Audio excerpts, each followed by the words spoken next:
Mwah. Good boy. Alrighty, everybody.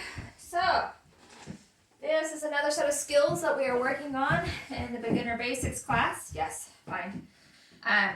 It is body handling. So it is really important, no matter your dog's age, but especially with young puppies, oh my goodness, that they are comfortable with you touching their body. And not just you, but other people too.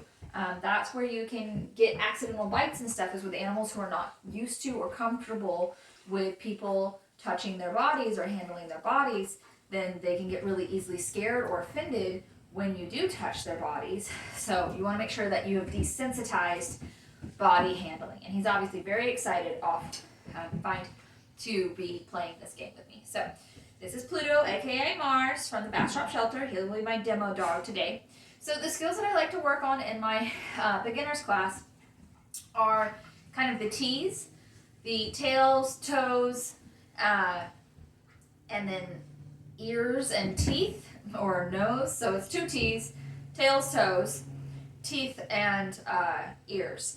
So I'm going to show you how to work with all of those things. So the first one is going to be a tunnel, and is mouth handling, getting your dog comfortable with someone touching their mouth, and most importantly, choosing to participate in their care. Instead of you just forcing something to happen, you're letting them choose it and they're participating. So I have food in my dominant hand. Mine happens to be my right hand, and my non-dominant hand is going to become the tunnel. So this is my tunnel, here's my food, and my food is behind the tunnel. And what I'm going to do is let Pluto choose to put his nose in there. Yes, good boy. I'm not forcing it. I'm not capturing him. Yes, he is choosing to put his nose up here, and when he does it, yes, he is getting treats. But I, yes, am not capturing him. He is coming and participating of his own accord. Yes, good boy. Yes. So that's a tunnel. As your dog gets more comfortable, oh, it went under there, I'm sorry. As your dog is more comfortable with their tunnel, yes, you can start working on a lip lift. So that is where, yes, you are exposing their teeth. Yes, like they would do at the vet's office. Yes. So if your dog is comfortable with their teeth being exposed, then it won't be a scary, invasive thing when they're at the vet's office. So you have their mouth right here, and you just gently lift up with your thumb and fingers to lift their teeth up to expose their, lift their lips up so you expose to reveal their teeth. So that is a mouth handling exercise, a tunnel. And I don't do lip lifts showing the teeth until my dog is to a point where they see the tunnel and they come and automatically put their face in it. And they don't really need a big lure, and they're not trying to circumvent it and go all around. They're just, bam, right there. He's done this for a little bit now. He's been training with me for 8 days. But we've only been working on tunnels for like 3. But we do it every day. So, bam, right there. He's not trying to avoid it. He gets it, and he puts his mouth right in it right away. Yes, good boy. Good job. Okay, the other skill that I will be working on is desensitizing their ears. It's important for your dog to be comfortable with people touching their ears, yes, no matter what, but it is really important, yes, for dogs who have these floppy ears, yes, who are more likely to get ear infections and keep moisture in their ears. So this floppy ear is more likely to get an ear infection, oh my goodness, than a pricked ear dog. But either way, it's important that your dog be comfortable, yes, with people touching their ears. So I just grab gently, yes, massage it like I put ointment in there, yes, hold it out like they're going to hold it out when they do an ear exam, yes. And I will just desensitize both sides. Yes. Yes. So it's really easy. So that when and if he does get an ear infection and he needs an ointment or he needs them to be cleaned out, we play this game.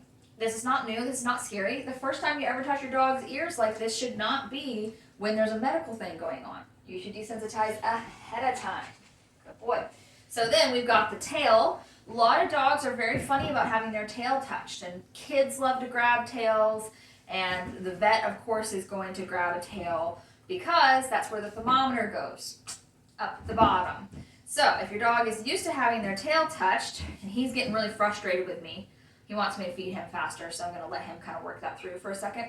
So if your dog is ever going to go to the vet, which they are, they're going to have a thermometer put in their bottom. That's how you get your dog's temperature. And so I'm not going to do that step, obviously, but I am going to desensitize having their tail touched. And for a lot of dogs, this is the one that's very uncomfortable. So I'm going to start it nice and slow. I'm going to start at his shoulder blades, work my way down his bottom, grab his tail. Yes. Yes. And he was like, what was that about, Claire? That was weird. Good boy. Fine. Yes. Down his bottom, grab his tail. Yes. Good boy. And I'm not holding it to be harmful, but I am holding it firmly. Really got his tail. I'm not just a little tiny bit. I've got his tail firmly. Because when you get your temperature taken, they're going to hold your tail. Yes. And so every time I say yes, it's when he's getting that treat. And I just accidentally dropped several pieces of food.